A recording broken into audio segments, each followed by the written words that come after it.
This is Penta, a character who is revolutionizing the wrestling industry. But did you know that this character was cursed for many years? In fact, his classic catchphrase, "Zero Miedo," was used by this wrestler to show that he was not afraid of the curse. That is why, on this occasion, we will recall one of the most shocking accidents that have occurred within AAA and Mexican wrestling, which would completely change the life of its protagonist, and the reason why the Pentagon curse began.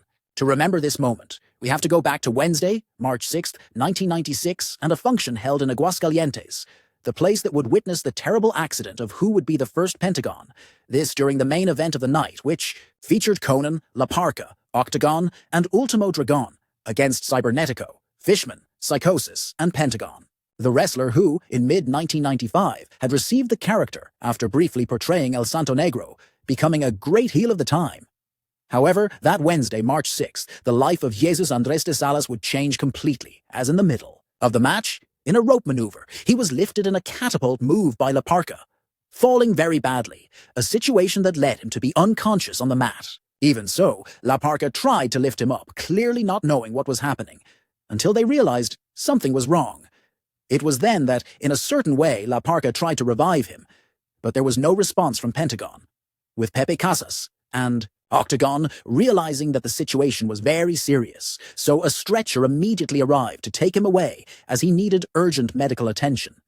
But what happened? Well, you see, when he was lifted into the air by La Parca, Pentagon tucked his neck too much, exposing his cervical vertebrae, so when he hit the mat, the cervical vertebrae collided with his spinal cord, causing a cardiopulmonary arrest that nearly cost him his life. Inside the ambulance, CPR was performed to revive him, but the procedure was not working.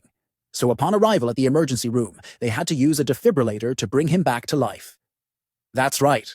Pentagon had left this world for almost 10 minutes, reviving miraculously, although he remained in a coma, waking up days later, something that is said could have left him in a vegetative state. Unfortunately, this sad situation cost Jesus Salas his career, as he was forced to retire from wrestling due to his psychomotor capacity being affected, something that, according to him, led him to have suicidal thoughts while still in the hospital, as he clearly knew his life was going to change completely. Fortunately, in just 2 months, he was able to walk again, although his overall recovery would be a long process due to the severity of the situation. This is how, in less than a year, others tried to use the Pentagon character without much success, ending their careers in oblivion, outside of big companies or even in prison. But I'll tell you about that in another story. This is Wrestling Libre. Like to the video and subscribe for more stories of Mexican wrestling.